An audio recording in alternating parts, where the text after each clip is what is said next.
안녕하세요. 오만사입니다. 저에게는 못돼 퍼먹은 남편이 있었어요. 사귈 때 본색을 알았더라면 제가 결혼을 했겠어요. 완전히 모질이 찐빵이었습니다. 생긴 것도 어쩜 그렇게 호박이 뭉탱이 판박인지 어쩌다가 내 신세가 이런 망나니를 만났나 싶더라고요. 저와 연애를 할 때에는 어떻게 해서든지 저를 꼬셔서 장가를 가보려고 얼굴에 가면을 쓰고 내 앞에서 연기를 해댔으니 제가 알 턱이 있나요? 물론 그걸 못 알아본 제 잘못도 있긴 하네요.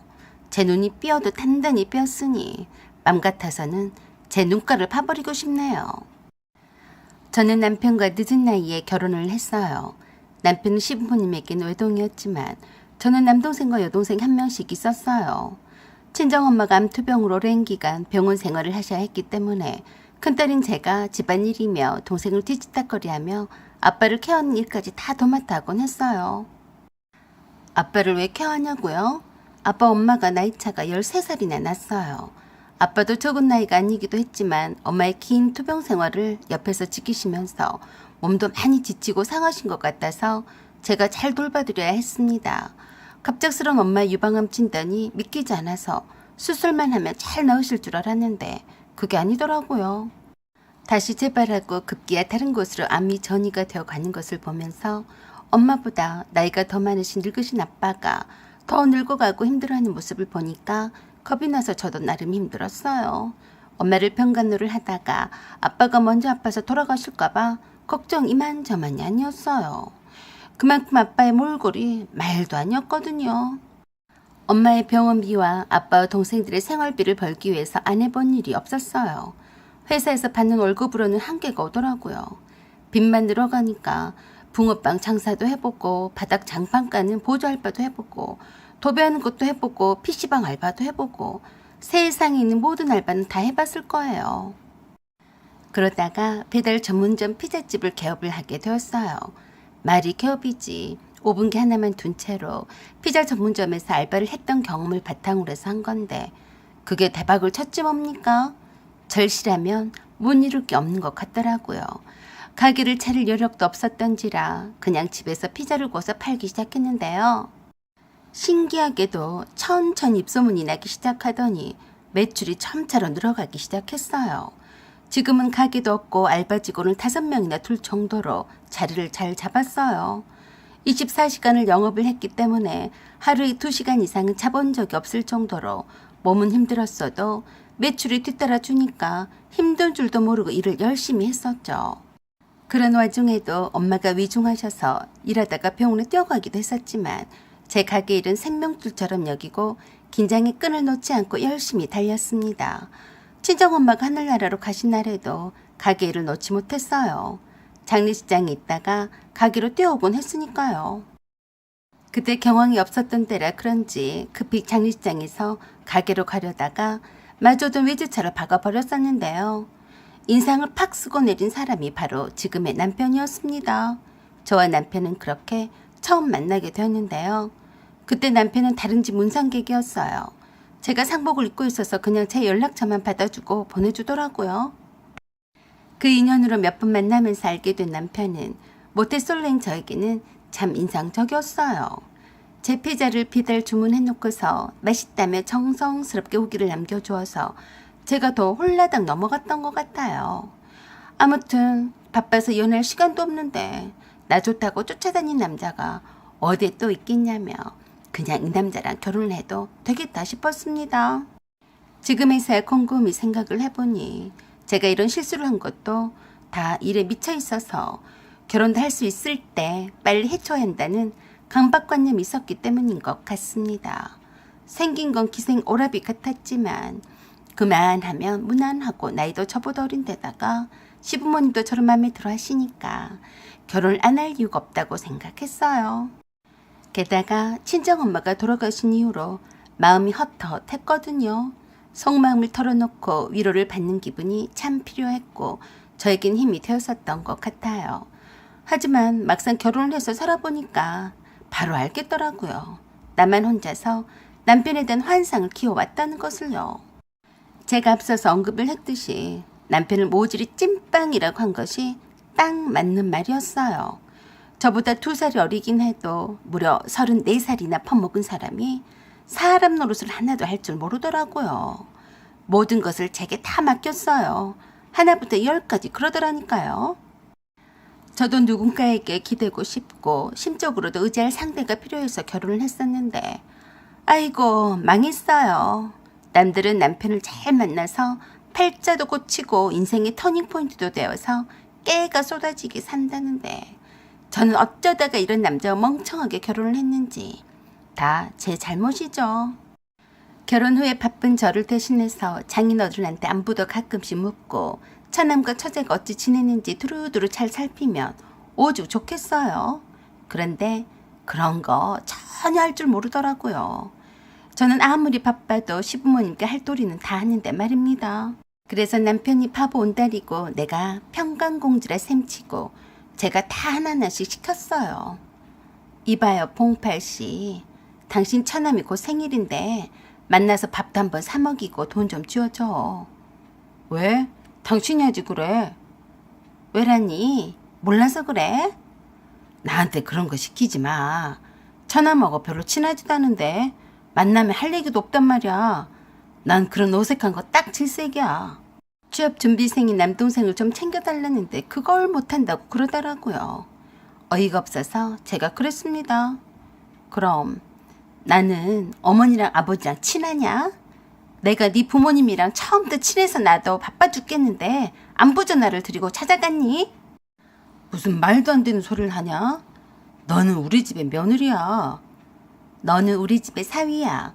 그것도 장남 사위. 뭐? 장남 사위 같은 소리하고 자빠졌네. 요새 세상에 장남 사위가 어디 있어? 난 그딴 거 몰라. 네가 동생들을 챙기고 싶으면 직접 해. 왜 나한테 시키고 자빠졌어? 뭐? 시키고 자빠졌다고 했어? 그래, 어쩔래? 남편은 아무리 말해도 제 말은 듣지 않았어요. 그래서 제가 그랬습니다. 난 네가 한 것과 똑같이 할 거니까 알아서 해. 네가 사위 노릇을 못하면 나도 며느리 노릇을 안 한다. 알았냐? 그랬더니 웃겼어요. 네 양심껏 잘 해봐. 여자가 결혼을 했으면 남편과 시부모님을 잘 받들어 모셔야지. 남자는 그 맛에 결혼을 하는 거야. 알아? 참 골 때리는 남자였으니 싸움도 서로 손바닥이 맞아야 싸움도 불붙고 할 텐데 수준 차이가 나서 더 이상 상대를 하기가 힘들었어요. 그런 지 얼마 후에 친정엄마의 기일이 다가왔는데요. 미리 말해주지 않으면 까먹었다고 할까 봐서 제가 그랬어요. 모레가 엄마 제사인데 기억하고 있지? 그래? 장모님 기일을 잊어버렸을까 봐? 이번엔 작은아버지랑 작은어머니 그리고 이모들도 오신다고 했으니까 그날 반차를 내던지 미리 와서 제사 준비 좀 도와줘. 제사 준비? 벌써 그렇게 됐어? 벌써 그렇게 되다니. 넌 장모님 길도 기억 못하냐? 그러자 뜬금없이 네가 기억하잖아. 머리 쓸 때도 많은데 꼭 다 기억해야 해. 무슨 소리를 하니?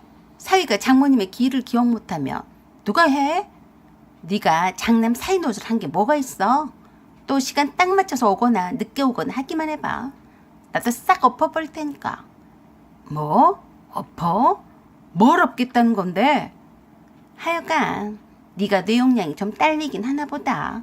그 말귀도 못 알아들으니 이세가 걱정이 된다. 그러자 혼자서 투덜거리면서 제게 그랬어요. 너 내가 기분이 나쁘면 다 일러버린다. 뭘 일러? 몰라서 그래. 네가 한 말 그대로 녹음해서 우리 엄마한테 모두 일러 바칠 거야. 조심해. 말하는 것도 전응할 수준이었어요. 그랬으니 대화도 갈수록 막히기도 했습니다. 그저 천불이어서 제 가슴만 칠 뿐이었어요. 그랬어도 설마 하니 친정엄마의 제사에 안 올 줄은 꿈에도 생각지 못했습니다. 친정엄마의 제사에 남편이 오지 않다니 미치고 환장할 노릇이었어요. 오전부터 미리 와 계신 작은어머니와 작은아버지는 계속해서 제 남편이 언제 오냐고 하시는데 민망해 죽는 줄 알았습니다. 금방 올 것 같아서 대충 핑계를 댔었는데 남편은 연락도 안 되었어요. 이 썩을 자스가 안 오고 뭐해? 빨리 안 와? 묵묵부답인 남편에게 화가 치밀었어요. 남편을 계속해서 찾으신 아빠와 작은아버지와 이모에게도 거짓으로 둘러대느라 애먹었습니다. 친정엄마 제사를 마치고 늦은 시각에 집으로 온 제가 안방을 들여다보고는 경악을 금치 못했습니다. 남편이 태자로 퍼자고 있었어요. 입에서는 술 냄새가 폴폴 나서 더 이상 깨우지는 않았었는데요. 더 웃긴 거는 주방에 가서 보니까 제가 끼는 포도주를 3병이나 닦아서 마셨더라고요. 화딱지가 치밀었지만 술에 취해서 잠든 사람을 제가 뭐 어쩌겠어요. 다음 날에도 남편보다 제가 더 빨리 집에서 가기로 향했으니 남편과는 얼굴을 제대로 마주치지 못한 채 며칠이 지났어요. 친정아버지한테서 전화가 왔습니다. 너 아무리 바빠도 방서방한테 신경 좀 써라. 방서방이 어째서요? 어쩌기는 왜 말 안 했냐? 열병이 나서 며칠 동안 계속 아팠다더라. 열병? 이젠 사기까지 치고 자빠졌네. 아버지, 아프긴 뭐가 아파요? 그거 다 뻥이에요. 제가 아버지한테 이제서야 말씀을 드리는데요. 방서방, 엄마 제사 일부러 알면서 안 온 거예요. 제가 작은아버지랑 작은어머니한테 대충 핑계대서 회사에 급한 일이 있어서 출장 갔다고 말한 거고요. 그 새끼 완전히 야갔어요. 사위라고 생각하지도 마세요. 좀 하는 것 봐서 내쫓아야겠어요. 그래도 친정아버지는 저를 탓하셨어요. 너도 웬만히 하지 그랬냐? 그래도 남잔데 자존심 있지. 방서방이 너보다 어리다고 너무 막 대하는 거 아니냐? 아니에요, 아버지. 제가 그럴 사람이 아니란 걸 아시잖아요. 제가 오죽하면 내쫓겠다는 말을 하겠어요. 친정아버지는 오히려 저를 야단을 치셨어요. 아버지 그만하세요. 저 바빠요. 알았다. 네가 잘해야 방서방도 잘하지. 라고 하시며 전화를 끊으셨는데 친정아버지 진짜 속마음은 그런 게 아니겠죠. 속으로는 사위가 미워 죽을 것 같은데 표현을 하지 않으신 걸 거라고 생각을 했습니다. 제가 남편에게 톡을 보냈습니다. 장모 제사에 포도주 펀마시느라 참석도 하지 않는 사위가 세상에 어디 있냐? 내가 집에 들어가기 전까지 나가라. 그러자 톡으로 답을 해왔어요. 내가 오죽했으면 그랬겠냐. 회사에서 승진해서 밀렸단 말이야. 그 기분으로 갈 수가 없었어. 미안해. 한 번만 봐주라. 너까지 그러면 어떡하냐. 첫날 철딱서니가 없는 남편이었어요. 저러니까 승진해서도 밀려났지. 인성도 바닥인데다가 능력도 없지. 뇌용량도 쬐끄만하지. 어디 하나 파줄 데가 없더라고요. 이제 와서는 내게 동정심을 유발을 해서 나한테 붙어먹을 생각인데 어린 반푼어치도 없는 수작이었죠. 남편은 제 눈치를 보며 실실 저를 피해 다녔어요. 확 쫓아내버리고 이혼해버릴까도 생각해봤지만 결혼한 지 얼마나 됐다고 벌써부터 이혼하냐고 할까 봐서 좀 더 두고 보자 했습니다. 아버지 말씀도 생각이 났고 또 아버지 칠순이 다가오기도 했거든요. 친정엄마가 돌아가신 후로 더욱 기력이 없어 보이는 아버지에게 불효를 하고 싶지도 않아서 좀 더 참아보자고 했습니다. 그래서 제가 남편에게 그랬어요. 아버지 칠순이 곧 다가오는 건 알고 있겠지? 어? 벌써 장인어른 칠순이야? 내가 바쁘니까 네가 우리 아버지 칠순잔치 준비 좀 하는 게 어때? 같이 하면 되지. 뭘 나보고 하래? 넌 장남 사위잖아. 네가 나서서 잘 해봐. 그러자 별 말 같지 않은 소리를 짓거렸어요. 장남 사위가 죄인이냐? 나도 바쁘단 말이야. 그래서 못하겠다는 거야? 이거 왜 이래? 내가 너한테 말을 다 못했지만 그깟 회사는 그만두고 나도 다른 일을 해볼까 해. 하던 일을 하지 무슨 일을 하겠다는 거야? 너도 피자를 팔아서 나보다 더 많이 벌잖아. 내가 승진에 밀렸는데 쪽팔리게 다니겠냐? 그래서 엄마한테 아부 좀 해야 돼. 어이가 없어서 제가 그랬습니다. 그래, 네가 회사를 그만두든 말든 어차피 네가 나한테 돈 주는 것도 아니니까 상관 않겠는데 장인어른 칠순잔치를 하겠다는 거야? 말겠다는 거야? 네가 알아서 해. 네 아버지 칠순잔치인데 왜 나한테 그러냐? 그래서 제가 똑바로 노려보며 그랬어요. 그 말 진심이냐? 그랬더니 또 그러더라고요. 아니, 그게 같이 하자는 말이지. 네가 나한테 다 맡기는 것처럼 말했잖아. 난 다른 사업을 준비하니까 바쁘다 이 말이지. 모질이 찐빵이었어요. 제가 남편을 뭘 믿고 친정아버지 칠순잔치를 맡기겠어요. 한번 해본 말이었는데 역시나 였어요. 무능하고 게을러서 회사에서 쫓겨나는 주제에 다른 사업을 해보겠다니. 기회를 준 것도 모르니 머리가 나쁘긴 상당히 나쁜 것 같다고 생각을 했습니다. 결국 제가 나서서 친정아버지 칠순잔치를 준비를 했습니다. 말이 칠순잔치이지 가까운 친척분들만 모시고 처처하게 식사를 하면서 간단한 음주가무만 즐길 수 있는 정도였어요. 그때도 남편에게 제가 다짐을 받느라 말했습니다. 회사를 그만둘 건 맞지? 응. 그럼 다가온 주말에 아버지 칠순잔치를 하니까 다른 데로 내빼지 마라. 그러자 귀를 의심하는 말을 했어요. 뭐? 그날은 안 돼. 무슨 말이야? 왜 안 돼? 나한테 미리 말했어야지. 모레가 칠순이시잖아. 왜 하필 주말에 하냐? 미치고 환장하겠다. 일하지 말고 칠순잔치 오라고 하면 되겠니? 아무튼 난 돼. 엄마 모시고 일본 여행을 가기로 했단 말이야. 완전히 웃기고 자빠졌더라고요. 화도 나지 않았고 그저 헛웃음만 나왔습니다. 하필 장인 칠순날 일본 여행이냐? 네가 말을 해줬어야지. 그날 할 줄 몰랐어. 장인 칠순잔치 준비는 함께 하자고 한 건 너였어. 네가 관심을 가졌으면 언제 하는 것쯤은 바로 알았겠지. 더 이상 말할 필요도 없으니까 당장 일본 여행 취소해. 그러자 버럭 화를 내면서 그랬어요. 네가 뭔데 우리 엄마랑 모처럼 일본 여행을 갔는데 취소하라 말아야. 일본 여행을 지금 안 가면 어머니가 어떻게 되시니? 얼마든지 다음에 갈 수 있잖아. 하지만 당신 장인어른 칠순잔치는 다시 안 돌아와. 라고 했더니 남편이 제 앞에서 싹싹 빌면서 그랬어요. 자기야, 그건 안 돼. 내가 엄마한테 알랑방구를 잘 껴야 엄마가 나한테 돈을 잘 대주실 것 아니냐고. 내가 잘 되면 너도 좋은 것 아니냐. 엄마한테 돈 빼내려고 장인 칠순잔치를 냅두고 일본 여행을 가겠다는 거지? 그럼 어떡하냐. 내가 돈이 어디에 있어. 엄마 돈이 결국 내 돈인데 설마니 안 주시겠어? 엄마가 내 돈줄인데 엄마한테 알랑방구를 잘 껴야지. 그렇지 않아도 아들이 효자가 됐다면서 좋아하셔. 거의 나한테 넘어오셨다니까. 내가 일본 여행을 가서 엄마를 꼬셔서 그 돈으로 사업을 할 테니까 봐줘.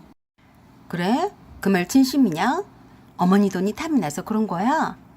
단물 빼려고 일본 여행 어머니 모시고 다녀오겠다는 거야? 그렇다니까. 그러니까 장인어른한테는 네가 해외 출장을 갔다고 해. 알았지? 남편의 그 말을 들은 저는 휴대폰을 들고 어디론가 톡을 보냈습니다. 잠시 후에 시어머니가 제게 전화를 하셨어요. 이게 뭔 소리냐? 뭔 소리긴요. 하도 이상한 소리를 짓거리길래 제가 녹음한 거예요. 뭐시여? 봉팔 이 새끼 바꿔라. 그래서 제가 건넌방인 남편에게 그랬어요. 봉팔 이 새끼 바꾸라신다. 너 이제 어쩌냐? 붕어 새끼 마냥 영문을 몰라서 눈만 뻐끔거리다가 엉겁결에 건네받은 제 휴대폰에서 시어머니 앙칼진 목소리를 듣더니 사색이 되었습니다. 야, 이 새끼야. 바른 대로 말해. 너 나한테 돈 빼내려고 일본 여행을 가자고 했냐? 어? 엄마, 아니야. 내가 왜 그러겠어. 너 당장 이 집으로 와. 엄마가 어떻게 하셨지? 귀신 고칼 누르시네. 자기가 일로 바친 거야? 그렇지. 네가 한 말 그대로 녹음을 해서 보냈더니 어머니가 화가 많이 나셨네. 너 이제 어떡하냐? 얼른 가봐라. 갈 때 네 짐도 함께 챙겨가. 뭐? 그게 또 뭔 소리야? 뭔 소리긴. 내 집에서 나가. 네 짐은 다 챙겨서 네 엄마한테 가. 안 그러면 쓰레기장에 다 버릴 테니까. 너 미쳤어? 우리가 결혼을 한 지 얼마나 되었다고 벌써부터 이혼이야? 그래서 제가 눈을 뿌라리며 남편에게 그랬어요. 이게 어따 대고 누나한테 반말이야. 나한테 쫓겨난 것이 서러우며 소송 걸어. 알았냐? 그러자 비굴하게 남편이 그랬습니다. 자기야, 진정해. 내가 엄마랑 일본 여행 안 가면 그만이잖아. 장인어른의 칠순잔치를 앞두고 우리가 이혼을 하면 불효야. 웃기고 자빠졌네. 너 같은 거다고 이혼을 한 것이 효도다 멍충아. 라고 하며 남편을 그 오밤중에 쫓아냈습니다. 제가 이럴 줄은 몰랐을 거네요. 남편을 쫓아내면서 제가 그랬어요. 공동생활비로 예금을 들었던 것은 내가 갖는다. 그동안 입혀주고 채워주고 먹여줬으니까 불만은 없겠지? 잘 가라. 그 후로 남편과 이혼을 했습니다. 그래도 자기 잘못을 모른 채 나 때문에 좋았던 모자 사이가 금이 갔다며 난리방구로 쳐대더니만 제 풀에 꺾였는지 잠잠해졌어요. 역시 모질이라 잘 헤어졌다고 생각합니다. 아버지께도 저의 이혼 결심을 말씀을 드렸더니 그러셨어요. 잘해 불었다. 애도 없이 헤어졌으니 그나마 다행이다. 사연은 여기까지입니다. 감사합니다.